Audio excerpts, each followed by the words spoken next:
खबर कुरुक्षेत्र से है। ओबीसी समाज के कई पदाधिकारी आज ओबीसी समाज के एक धर्मशाला में इकट्ठा हुए और आगामी रणनीति बनाई है। एचपीएससी द्वारा बीसीए बीसीबी के वित्तीय वर्ष 2024-25 के जाति प्रमाण पत्र मान्य करवाने एवं भर्तियों में अंतिम रूप से चयनित अभ्यर्थियों को नियुक्ति प्रदान करने की मांग की गई। साथ ही सरकार को बड़े आंदोलन की भी चेतावनी दी। ओबीसी समाज के पदाधिकारियों ने कहा कि ओबीसी समाज के लगभग 250 से 300 बच्चे भर्तियों में अंतिम रूप में चयनित हो चुके हैं, लेकिन सरकार ने उनको अभी तक नियुक्ति नहीं दी है।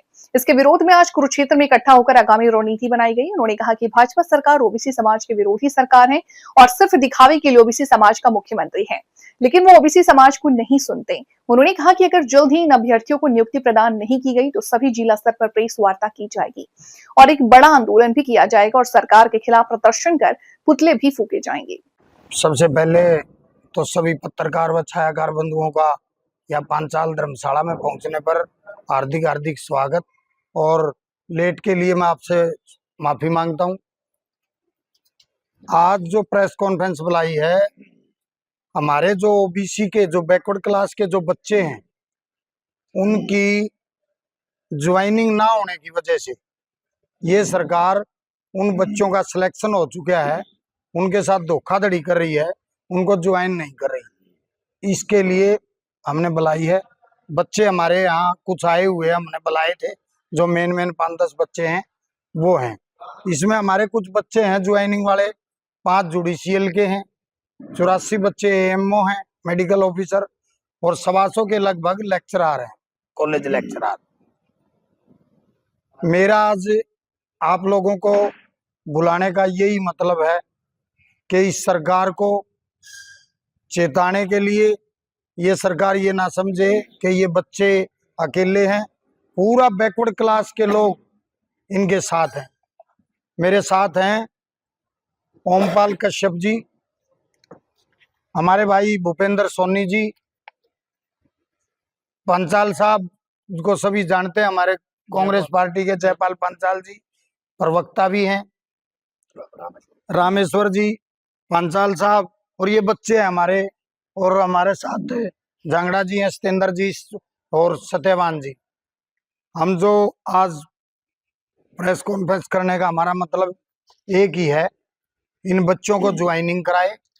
अगर इन बच्चों को सरकार ज्वाइनिंग नहीं करानी चाहती तो हमें इस बात का क्लियर जवाब दे कि हम ज्वाइनिंग नहीं करना चाहते, तो हम अपना रास्ता अपनाएं, ताकि सरकार के खिलाफ हर जिले वाइज प्रेस कॉन्फ्रेंस करें और हर उस चौराहे पे बैकवर्ड का साथी खड़ा मिलेगा। जहां ये सरकार प्रोग्राम करेगी वहां पे काले झंडे दिखाएंगे और इसका विरोध करेंगे।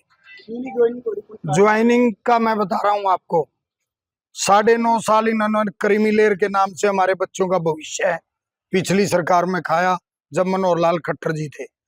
अब ओबीसी के सर्टिफिकेट के नाम पे खा रहे हैं।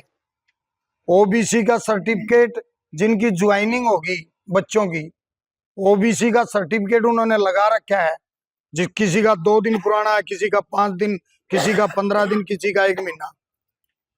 ओबीसी का सर्टिफिकेट की मैं आपको बताता हूं, चालू ईयर का होता है अप्रैल टू अप्रैल, क्योंकि मैं बैकवर्ड कमीशन का मेंबर रहा हूं।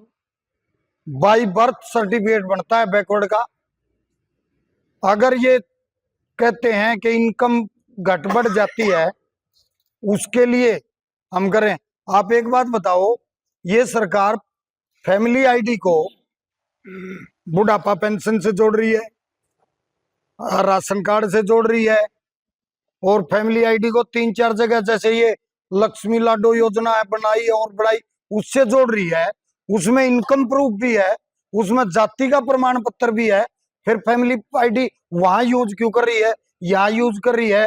तो फैमिली आईडी का फायदा क्या है? पूरे भारत में एक हरियाणा ऐसा प्रदेश है जिसमें फैमिली आईडी लागू है, और फैमिली आईडी लागू होने में उसमें जाति का भी नाम लिखा हुआ है, उसमें इनकम प्रूफ भी है, उसमें सारा सब कुछ है। फिर बच्चों पे ये जब उनके उसमें ये लगी हुई है फैमिली आईडी, तो फिर बैकवर्ड का सर्टिफिकेट मांगने का क्या औचित्य है?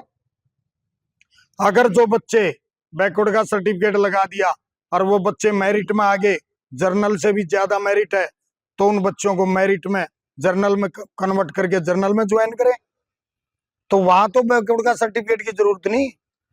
लेकिन ये सरकार ओबीसी विरोधी है, बैकवर्ड के साथ छलावा करती है और बैकवर्ड के लोगों से वोट लेती है, सरकार बनाती है और बैकवर्ड के लोग ही लोगों से ही का विरोध करती है। हमारे जो ये 250-250 बच्चे हैं, ये कोर्ट में गए, फर्स्ट बेंच से जीत के आए। जीतने के बाद कमाल की बात देखो, मैंने पहली बार सरकार देखी है कि बच्चों के खिलाफ सेकंड बेंच में जाती। जब सरकार बच्चे जीत गए फर्स्ट बेंच में, तो इन्होंने चाहिए था कि उनको ज्वाइनिंग कराएं और ज्वाइनिंग कराने के बाद उन बच्चों को रोजगार दें। गजस्टेड पोस्ट के हैं बच्चे हैं, सारे फर्स्ट और सेकंड की नौकरी के, कोई डी ग्रुप के नहीं है। फर्स्ट क्लास और सेकंड क्लास में जो बच्चे नौकरी लगाएंगे उनका बहुत घर सुधरेंगे। और बच्चे हैं 250 बच्चे की नौकरी ऐसे नहीं लगती। मैं दूसरी बात एक और बताना चाहता हूं आपको, सरकार का बैकवर्ड विरोधी होना। बैकवर्ड के लोगों ने, मेरी ख्याल तो सारे भाई बैकवर्ड के बैठे, हम सब ने पता है कि 70-75% वोट बीजेपी को दी और ये सत्ता में आए। नहीं तो इसी हवा थी कि सत्ता में नहीं आएंगे, कांग्रेस की सरकार बनेगी, यही था ना। लेकिन बैकवर्ड के लोगों ने पलटी मारी और सरकार बनाई। क्यों? कि बैकवर्ड का चीफ मिनिस्टर बनेगा इसलिए। और वही बैकवर्ड का चीफ मिनिस्टर हमारा विरोध कर रहा है बैकवर्ड के लोगों का। आने वाले समय में इस सरकार को भी उखाड़ फेंकेंगे और इस बात का भी बताएंगे कि आप बैकवर्ड के साथ छलावा कर रहे थे, इसलिए हमने आपको बार किया। दूसरी बात, आपको सरकार को एक भी हरियाणा में ऐसा कोई वो नहीं मिला क्या जो एचपीएससी के लायक हो? एक भी मेंबर नहीं मिला हरियाणा में। 2.5-3 करोड़ की आबादी है हमारी, एक एचपीएससी का चेयरमैन बाहर से, बिहार से लेके लगा दिया। और उसके बयान आपने सुने होंगे आप लोगों ने। वो कहता है कि हरियाणा के लोगों को इतना ज्ञान नहीं है, पेपर पास नहीं कर पाते। अरे हरियाणा के लोग तो मेडल जीत के लाते हैं, भारत में सबसे ज्यादा इंटेलिजेंट, सबसे ज्यादा पूरे भारत की राजनीति चलती है तो हरियाणा से चलती है, दिल्ली से सटा हुआ प्रदेश है। और आप उनको ये कह रहे हो। बिहार के लोग हमारे प्रदेश में मजदूरी करने आते हैं, इतने इंटेलिजेंट लोग हैं हमारे यहाँ के, वो खेती बाड़ी में और विश्वास में नहीं करते, पढ़ने में विश्वास रखते हैं ज्यादा। वहाँ के लोग तो यहाँ मजदूरी करने आते हैं। और आप लोगों ने हमारे सर पे एचपीएससी का चेयरमैन बिहार से लेके यहाँ बिठा दिया।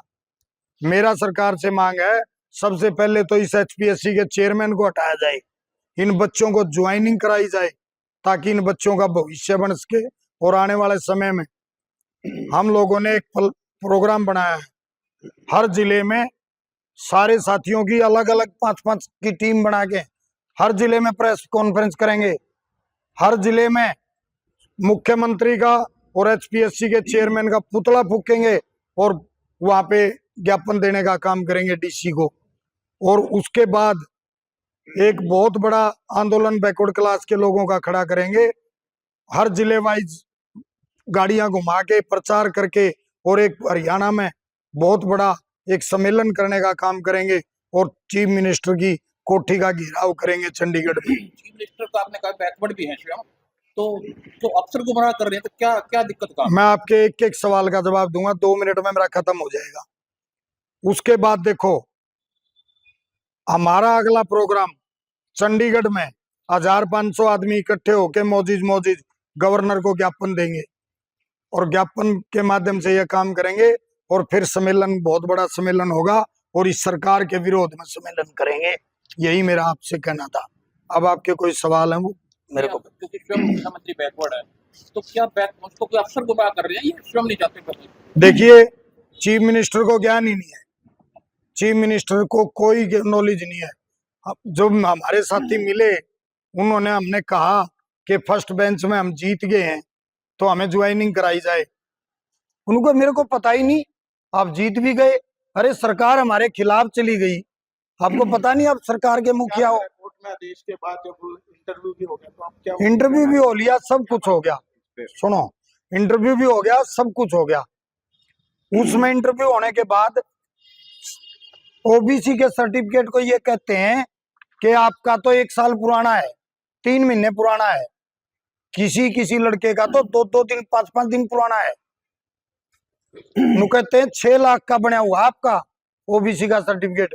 अरे भले आदमी 8 लाख का आप सरकार ने कर रखा है, 6 लाख का बना हुआ तो कम है, वो तो पक्का जरूरी हो रहा है। राम जांगड़ा जी, इससे साफ स्पष्ट होता है कि आपने दायर सुप्रीम कोर्ट तक चलेगी, आप फर्स्ट मैच में जीत भी गए, तो सरकार की मनसा पे सवाल है, चीफ मिनिस्टर को ज्ञान नहीं है, इसको बरगला रहे हैं। और खुद चीफ मिनिस्टर भी कह चुका है भाई मेरे हाथ में कुछ नहीं, मैं तो चपड़ासी की बदली नहीं कर सकता। तो चीफ मिनिस्टर मेरे को लगता है एक मुखौटा दिखा के इसको सरकार को चलाने वाला कोई और है। जी वर्मा जी, आप कुछ कहना चाह रहे हैं?